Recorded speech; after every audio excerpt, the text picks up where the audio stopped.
right, ladies and gentlemen, welcome to another episode of Ramble On. And here's your host, Vlad St. Valentine and Caden Ramos.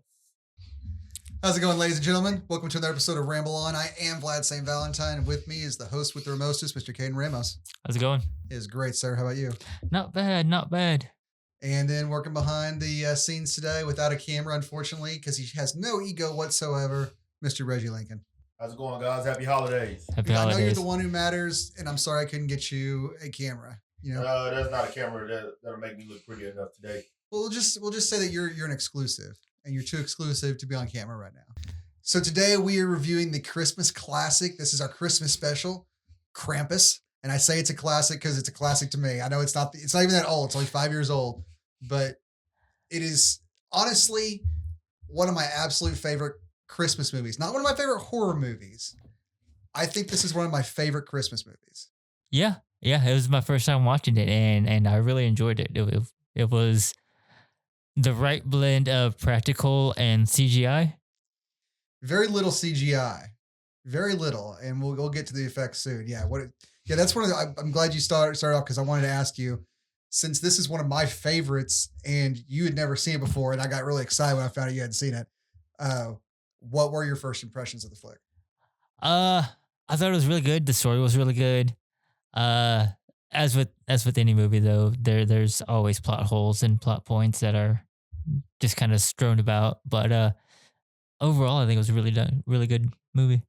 Yeah, I mean, there are some things you can get. Well, we will do it because that's what we're doing here. There are some things you can nitpick about some of the plot points, but ultimately, I don't think it really matters.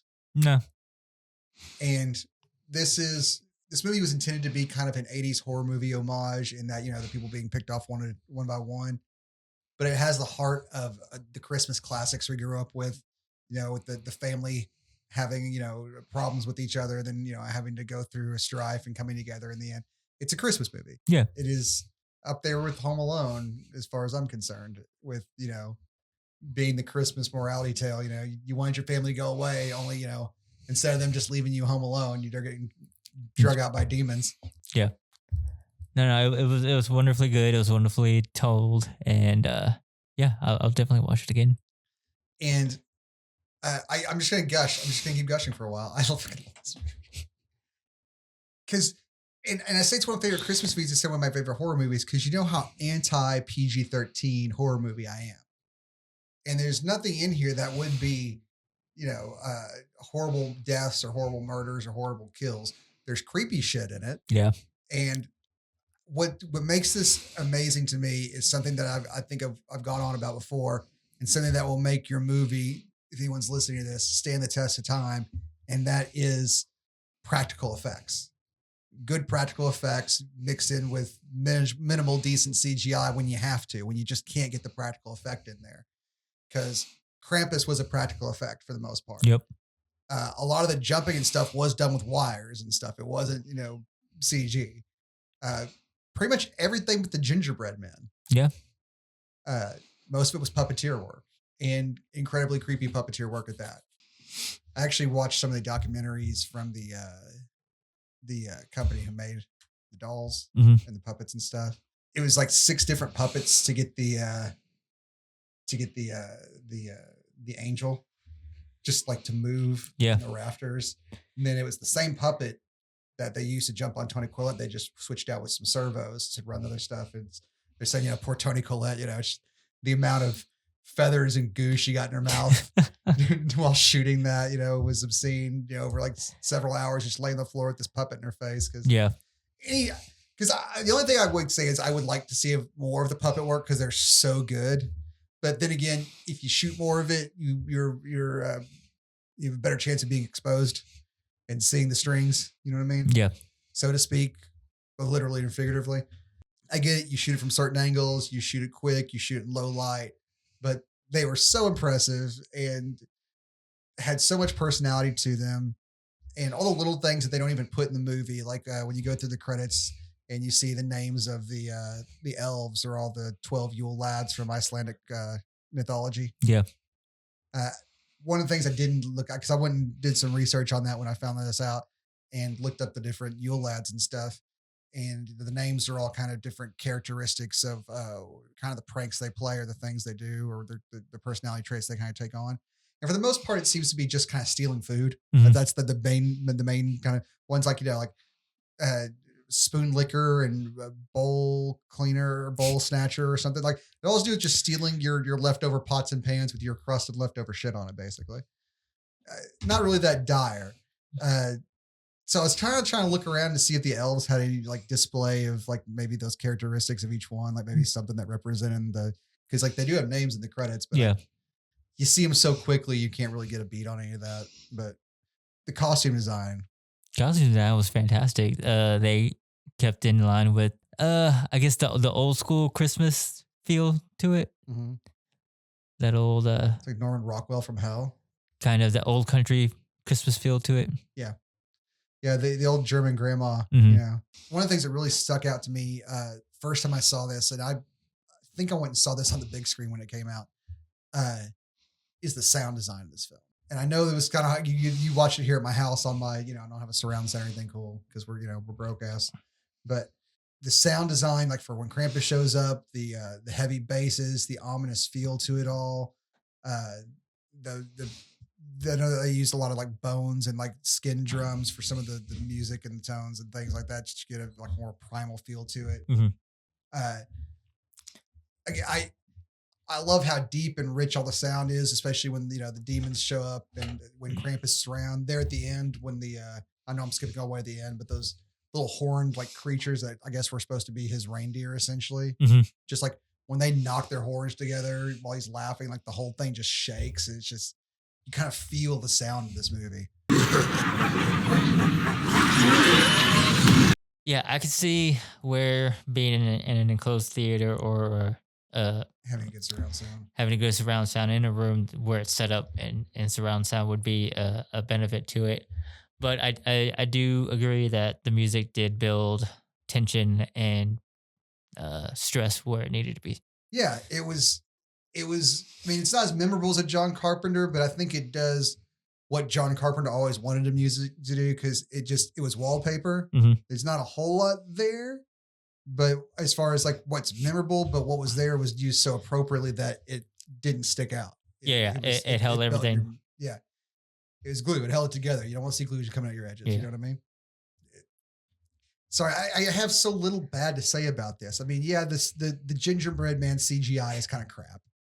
But I mean, if they're like, hey, we can have better CGI, but we're going to have to cut the budget to the puppeteers, like, no. Yeah, I'd rather have the puppeteers and have.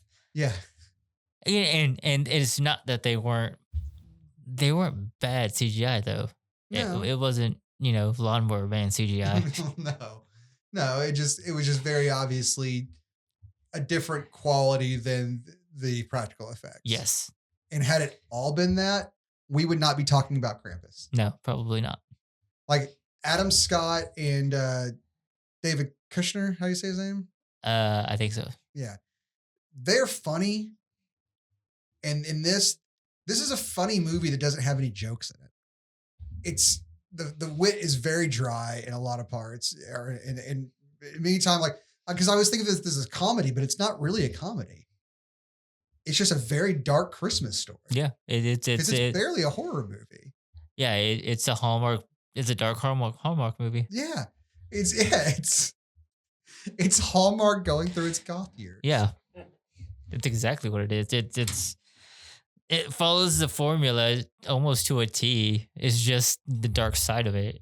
Yeah, using Krampus as the filter to do that through was definitely brought me in and made me want to watch it and watch it over and over and over again, because this will be my Christmas movie now. Instead of watching, third tier C-list celebrities that haven't had an actual film in like 5 or 6 years, do something where their daughter gets knocked up by the shitty guy down the street, and then they all come together and learn what the true meaning of Christmas is, or some shit was the baby being a Jesus allegory that doesn't quite work because, your daughter's just some Florida white trash. She ain't the fucking Mother Virgin Mary. Mm. Anyway, I digress about Lifetime film. So first appearance of Krampus on the rooftops. And again, I wish you had seen it with the full surround sound stuff, because the sound kind of makes a lot of the atmosphere there. Running along the roof when he first appears, rises up and runs along the top. Like, it's one of my favorite parts of the movie. Like,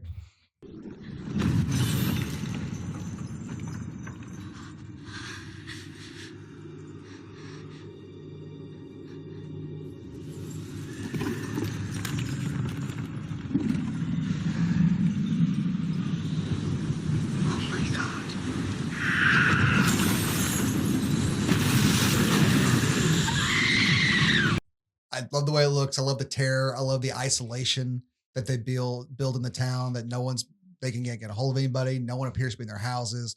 The one single outside person they saw has been frozen to death, and, terrified. Yeah. Like, and again, it all ties into the end, the little reveal, like when we can speculate, are they in a snow globe? Are they not? We'll get there, but I love the mood it all builds, and I love the intro of Krampus himself and toying with Beth. The scene running across the rooftop and like the howl almost they lets out and just it was really well done. 95% shot on a soundstage, so like the running across the rooftop is obviously CGI, but like there's shots of him being lowered, up and down with straps and some behind the scenes, on cables. So I think a lot of those drop-in shots were just kind of sped up, dropping him actually in. The dude was only 5'8". He was on stilts and had about 70 pounds worth of shit on him. Jeez. There's a little screen inside the head so you could see where he was going. And it's kind of hard to read on the film, but he's wearing like a dead face as a mask. Like we don't ever actually see what Krampus looks like. You get a pretty close-up look towards the end there. You see his eyes. That's a mask he's wearing. That's a dead face he's wearing over his face. Yeah. You see the tongue come out towards the grandma, and you see like his eyes and that grayish skin underneath, and he's got goat eyes and shit. But like they said, they sculpted another mouth underneath that mouth, and I couldn't even see it. Huh. So interesting. Yeah, I didn't see that either. Yeah, it's not something I think that really reads as well as they kind of hoped it would. But once you explained as to what it is, I'm like, okay, that's kind of cool. Like, because the face never moves, and I didn't really need an explanation for it. I thought it was just kind of cool looking, really. Yeah, it was just a horrified Santa face, essentially. He was a twisted version of Santa Claus. Yeah. Which, what the Krampus is really is definitely up for debate, because it's funny because she's like, what's going to, like when Grandma's explaining it, one of the things that kind of flubbed up was like a line, or what kind of felt like a mess up to me, was just like within the same line. She's like, it wasn't Saint Nick that was coming. It was something much older, the shadow of Saint Nicholas. How the fuck's it going to be much older than Saint Nicholas if it's Saint Nicholas the shadow? That doesn't make any sense. Yeah. And it's like for thousands of years he's come. I'm like, all right, well, I guess he is older than Saint Nicholas, but has there always been like just this time of year he comes and whips people's ass? It doesn't, like, when did the Christmas theme shit start? Did he like, because he's thousands of years old, and these like trappings he's using are from what, the 18th, 19th century? Yeah.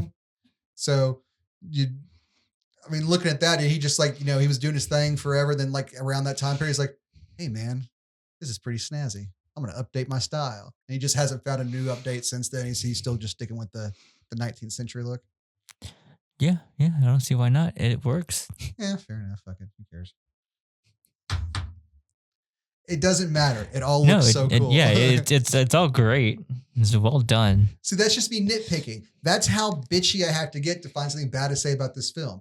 Some of the little crap, once you start digging into it, doesn't make a whole hell of a lot of sense, but you're having such a damn good time that you don't really give a shit. And that's one of the things that we do have some failings at in this film, is that there's supposed to be all these personality traits for these people that kind of show that the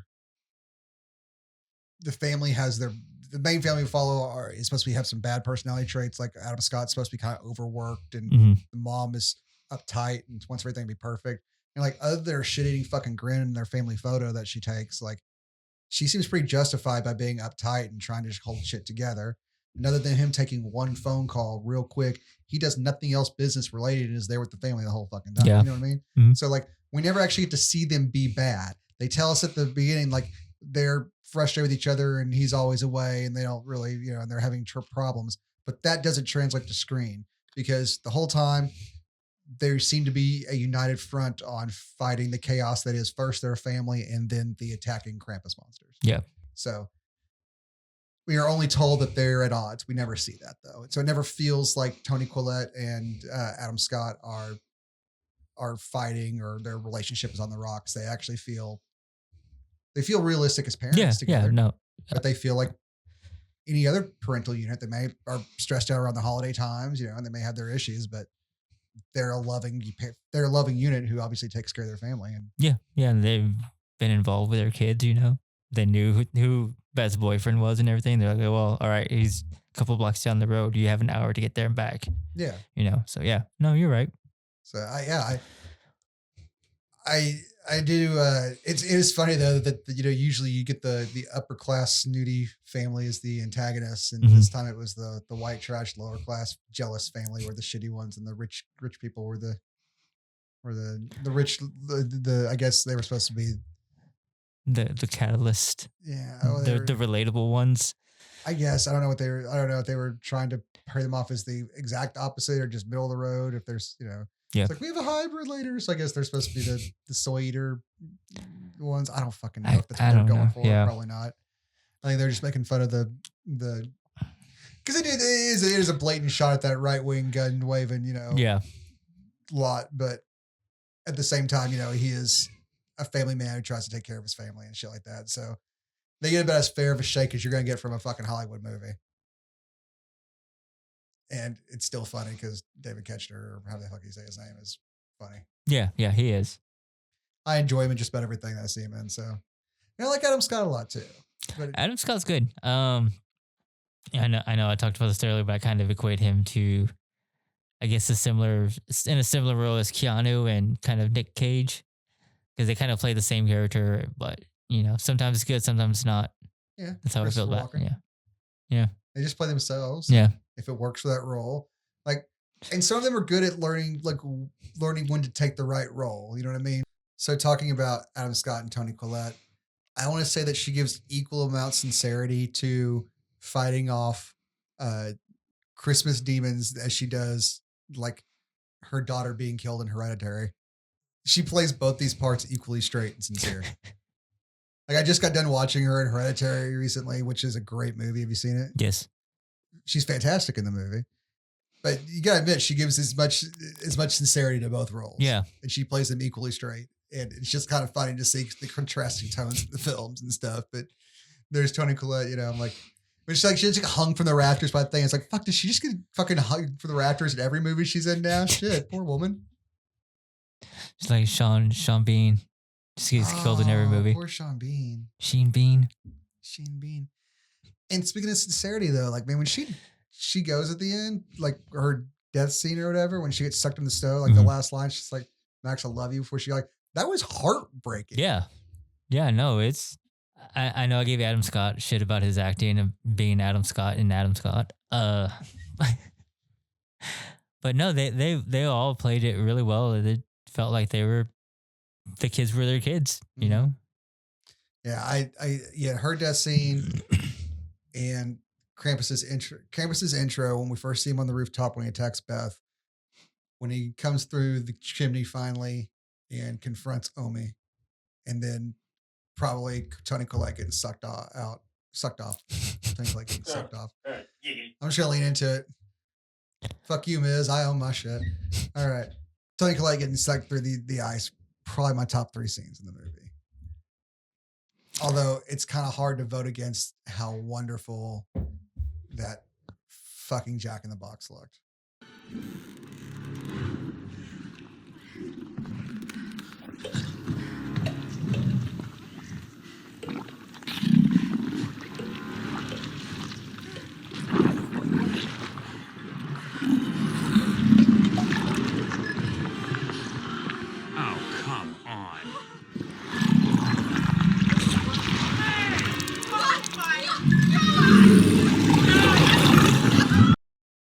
Yeah, that was great. I think one of my top favorite scenes was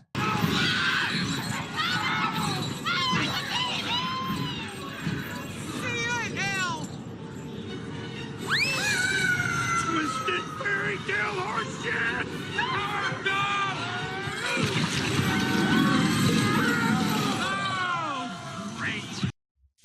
and then she's making the peppermint shops with the kids, and she's like, "Well, we're all gonna die. Here, take some." Yeah, no, she's a giant pain in the ass, and you don't feel, but she's supposed to be a giant pain in the ass who's supposed to be frustrating or whatever, but they kind of knock that off very early in the movie because Toni Collette tells her off pretty much right off the bat. Yeah, pretty much instantly, and kind of puts her in a place for the rest of the movie, and then she's just the irascible gruff, the lovable gruff from that point on. She'll still say some gruff things, but she'll ultimately be helpful and be there. So they kind of nip her being I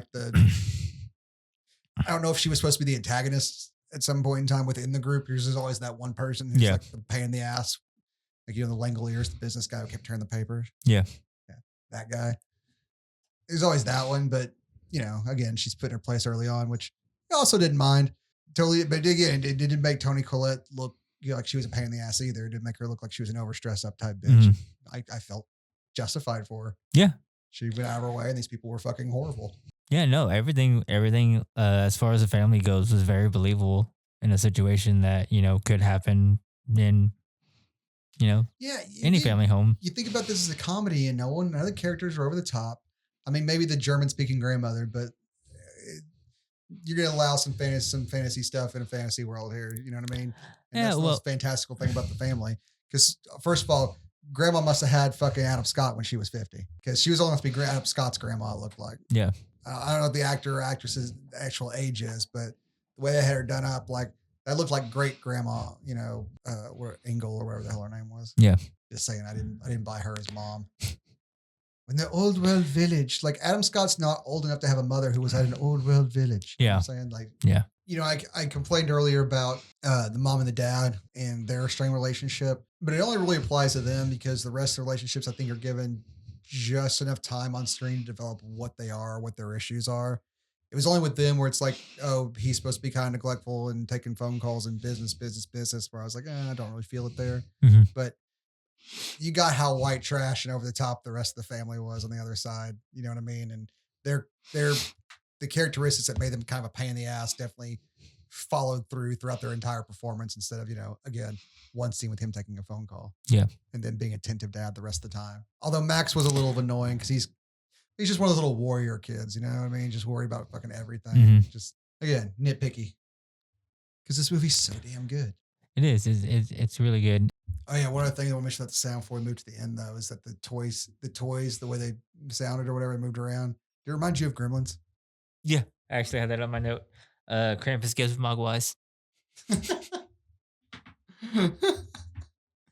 Yeah, again, so many little 80s things. Yeah. Like, and some of the goofy sounds to like, because again, there's no jokes in this, but like when Aunt Ethel gets pulled out Aunt Ethel, that's what it was. She gets pulled out the window, they got a slide whistle. When Howie gets pulled up, they got the bong, like someone hitting their head on something, they got cartoony noises playing. And other than Adam Scott delivering some really, really dry, like, oh, that's great. Whenever, Howard runs out. Oh yeah. Yeah. So he's got two dry lines that are really funny. But other than that, there's no really like delivered comedic jokes like that. You got to be kidding me when he sees the giant Jack in the Box. And that's it. Those two lines, they only like stop, zoom in on somebody. He drops a line like it's supposed to be a comedic moment, and they work, but they're not even jokes. Yeah, no. They're kind of funny because it's Adam Scott and they're super dry and in the context. But so the end of this movie, the reveal at the end that we're inside the snow globe. Apparently, there are two schools of thought as to what is going on here. Either the family has been condemned to this like Groundhog Day style hell trapped inside the snow globe where they're living out an eternal Christmas. Just what he wished for. Maybe it's this saccharine thing that'll just have to continue through eternity.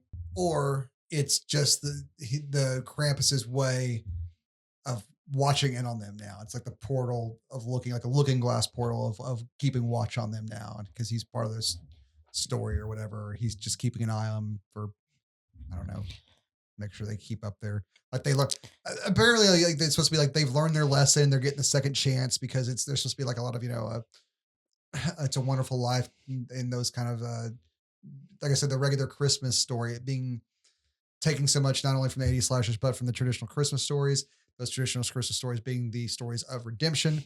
This is supposed to be a redemptive story, at least in one way of reading it. The Krampus sent a little reminder, but they all woke up having mostly learned their lesson. I mean, they didn't have a complete personality change.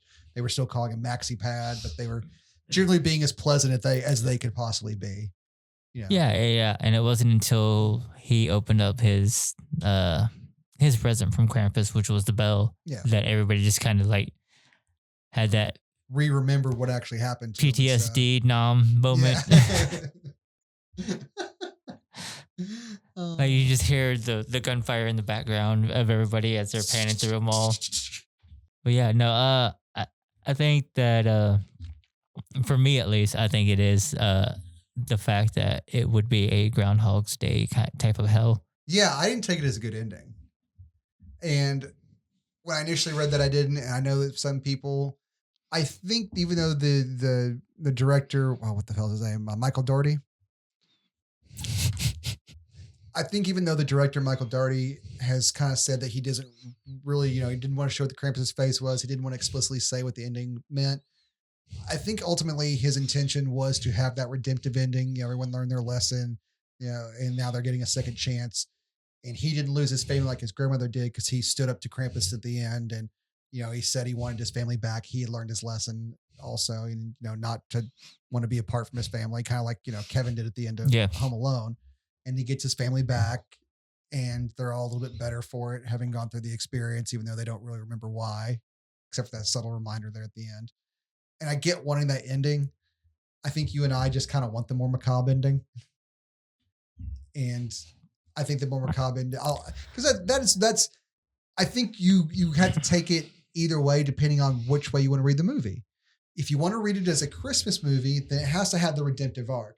If you want to read it as the 80s slasher, then it's fucking Freddy busting through the window at the last moment and sucking the mom through the house. Through the house. To the front door. I think the fact that Max, gives Krampus his heart, he basically puts it all out there, and Krampus, like,